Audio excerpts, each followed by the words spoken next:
This show's going to be hot tonight, guys. The flame just won't go out.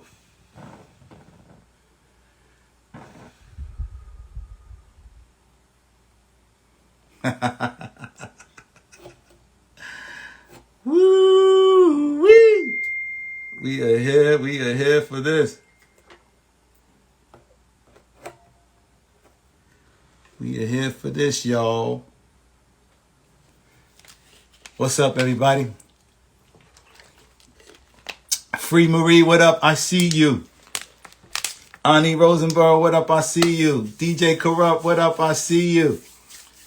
Yes, this is Kevin James exclusive at Neiman Marcus. You know what I'm saying? It costs you about a half of G. So make sure you go cop one of these joints. Yeah, you know, I got to set the energy. You got to keep the energy right. You know what I'm saying? You know, I got to sit in healing tones. You know, I start the show off every time around with healing tones. I'm sending out healing tones to my good friend, Kango Kid from UTFO, my brother. Jazz Young, what up? I see you. You know, tonight it's going to be a very special night because our good friend, you know, the multi-talented, the Grammy Award winning, man, the actor, the husband, the father, the Joseph Elias, what up? I see you. Man, the songwriter, the singer, the mass singer. Oh my God. You know, sending out healing tones for anybody that needs healing, anybody that's hurting, anybody's pockets that's light, anybody that needs a upliftment, needs a blessing. I'm sending out healing tones right now.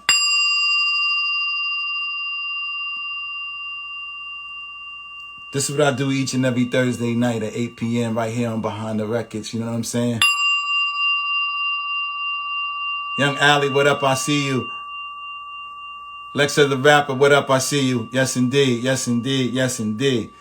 Also, in addition to these healing tones that I'm sending out, I'm also going to light a candle too, you know what I'm saying, for those who've been impacted by illness and distress. I'm going to light a candle too to set the vibe, you know what I mean? We here. We here as we wait for the good brother. So first and foremost, I want to get started. Hey, Nicole Duncan Smith, what up? I see you. Ani Records, yes, I see you, Annie Rosenberg. Ani Rosenberg. Again, I like to give special prayers, special blessings for Kango Kid. Kango Kid, man, we love you, my brother. Let's get you pulled through, man. You know, we praying for you, man.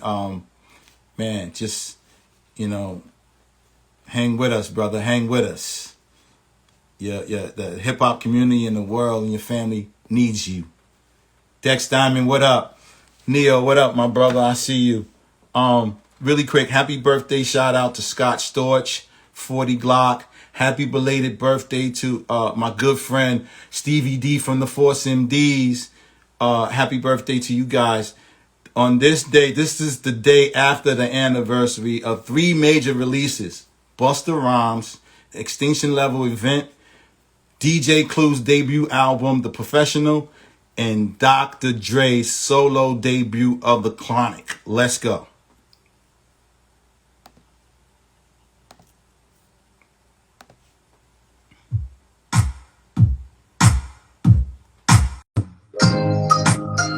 There we go.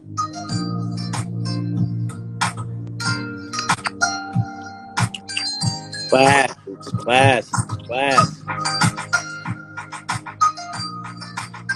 Put the light on them. Share the light on them. Share the light on them. That's so dark. Why so dark? Hold on.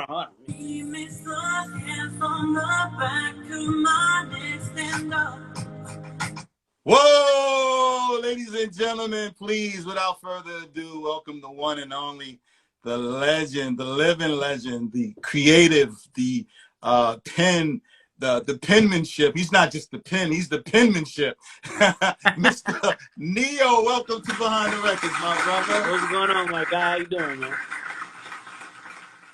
See, I know your hat game is sick, so I had to kind of like, you know what I'm saying, put on a little. I'm having a little bit of hat envy right now. I'm gonna be honest, bro. Like had I known that's where we was going, I'd have went there. You know what I'm saying? Hey man, cold I never know, man. The same thing happened with Big Daddy Kane. You know what I'm saying? I showed up with some shades. You know what I'm saying? I ain't know how Kane was gonna come.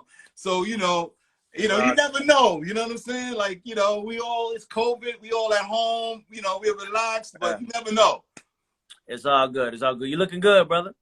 Thank you, my brother. I really appreciate you taking out the time, man, to do this, man, because this is super important, man, because I want to unpack a few things that people don't know that we experienced throughout the course of this music journey. And, I have to let people know, like, it's this more, every time I do a Behind the Records, I always try to enlighten and inspire people and also tell a little bit piece about myself that they didn't know, right? So first I want to, yeah, I should start there. So first and foremost, I want to talk about your discovery in this whole process, right? You've been from Vegas and you having this energy inside you. Like, how did it all come together? How was the picture painted for you to understand who you are to the world? My understanding of who I was to the world came way later. The understanding of just who I was, period, was the first goal. And I didn't even realize that was a goal until I was out of high school and moving on into what it was to be a man. But initially, I grew up in a relatively musical household, of an absolutely female household. My mother, my sister, my grandmother, 5 aunts, and me. Yeah. So that's a household that'll teach you a few things if you're willing to sit still long enough and listen. Learning how to listen was one of the things that I definitely picked up in that house.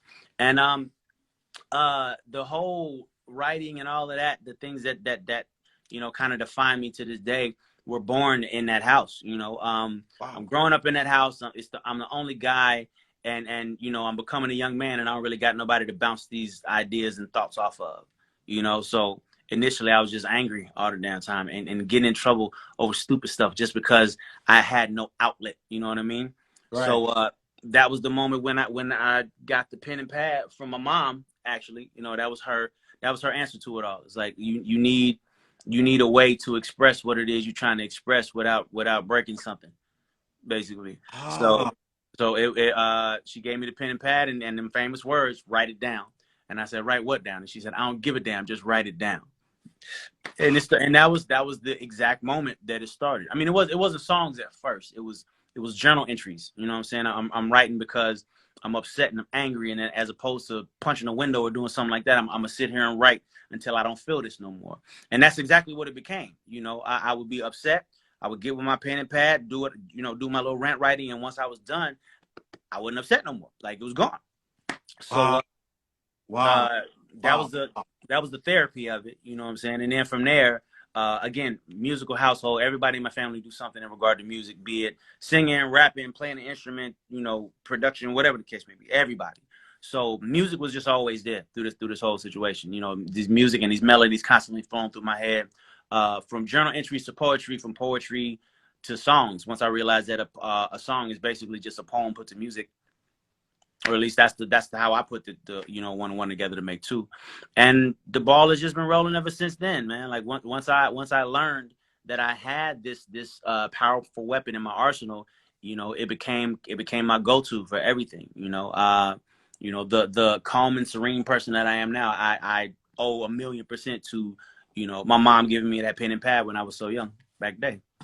So did you write any curse words in that book? Because if you were mad and right, no, typically a kid, they say, like, even you better not curse, right? You say no curse words, right? So if she would say write anything, like, the first thing I probably would have wrote, shit. Yep. Yeah, please believe all them words that I'd got popped in the mouth for, they was all over the page. So yeah, Wow. I ain't let mom look at the book. Like, did you write today? Yeah, I wrote. You don't got to look, but I wrote. Yeah, it was a lot of that. I'm in here with all these women. You know what I'm saying? Bah, bah, bah. And can't get in the bathroom ever. It was a lot. It was a lot, bro. A whole lot. Well, I mean, that explains why your sensitivity level to love and romance and Miss Independence and, oh man, I'm gonna love you till you learn how to love yourself. Like, you know, let me love you. That's how, you know what I'm saying? Like those lyrics and those words are so powerful and they resonate so much. You know what I'm saying? Like, I had the pleasure of working on both sides, like the DefJam side and the J Record side with Mario. Yeah, man. Yeah. Much love to the boy Mario wherever he at. Yeah. Yeah, I had shouts out to Mario. I had my hands on a Let Me Love You record as well. You know what I'm saying? And you know, that record was like, and we were all boasting, Clive Davis and all of us was going around the office boasting how this is the biggest record in the world. Yes, sir. Yes, sir. Yeah, man. How did you feel? Like, you know what I'm saying? When you seeing that this record going across the charts, urban, rhythmic, top 40, beyond, like, how did that make you feel knowing that that was your baby and that came from that book that your mother gave you? It was definitely a surreal moment. You know what I mean? I didn't realize the grandness of the moment at first. At first, it was just being proud at the fact that something that I had helped create was getting such love and accolade. And that was enough for me initially. You know, I mean, mind you, that's the part that really and truly matters. But again, this was all before the first check came. Yeah, that's when that's when I started realizing, okay, we did something. We did something with this. Yeah. Some real nice Christmases behind that record. But even more so than the financial gain on that record, that's the record that kind of introduced me to the industry. You know, I tell a story where for a long time I ain't had no name. My name was the little nigga that wrote the Mario song. That was my name for a little minute, and I would answer to it. You know what I mean? Because Where did the Go-Go name come from? Huh? Where did the Go-Go name come from? Come on, man. Yeah, come on. You gotta let stuff die, man. What we doing right now? You don't have to answer that. No, I ain't tripping, man. I ain't tripping. It's a childhood nickname. Like, hey, your mama call you something. What you gonna do? Tell her to stop calling you that? No, you gonna go by it. And so I'll go for a little while. And it is what it is. Leave me the hell alone. So that first check came. You was like, yes, sir. Okay, I really can do this. Right? Yeah, the check but before the check, I was getting, you know, props and recognition from people that I looked up to. Like, you telling me how much you like my song? Like, do you know who you are? Type of joints. Like, you know, I remember Jay-Z's first word to me was, "Man, why you get a damn song away?" Before he said hi, he was like, "Man, why you get a damn song away?" All right, nice to meet you too, Mr. Jay-Z, sir. But it was my introduction. It was my introduction into the industry, not so much as an artist, but as a songwriter. And then, you know, DefJam decided to take a chance on me as an artist, and the rest is history, bro. Here we are. I mean, but like, was that intentional, or that was just like, yo, you know what?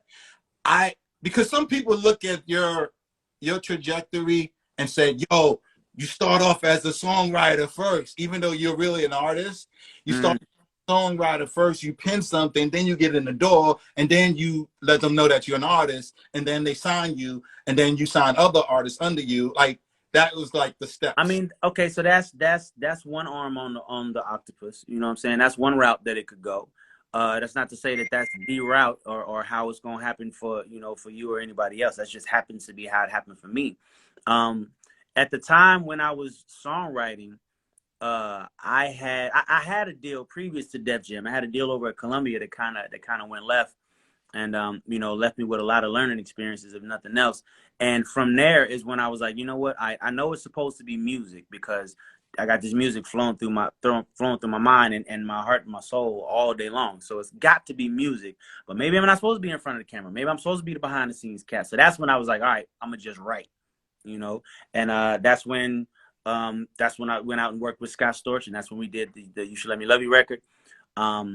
It wasn't until, you know, that record came out and like now, okay, so now I'm somewhat sought after as a songwriter, you know. So we moving around New York, shopping songs to different record labels. You know, we went over to Jay, we went over to Atlantic and everywhere basically, except DefJam. I don't know why we didn't go to DefJam to shop records, but the day that we went to DefJam, we went up there so that my man Sauce, who's a producer, vocal arranger, incredible, from the group Something for the People, if you're familiar, if you remember, he wanted to walk into the building and go reunite with a friend of his from school.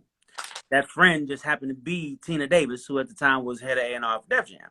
Right. So we went in there on a humbug, on some, hey, let me stop in here right quick before we head back to the hotel, you know what I'm saying, to holler at my homegirl.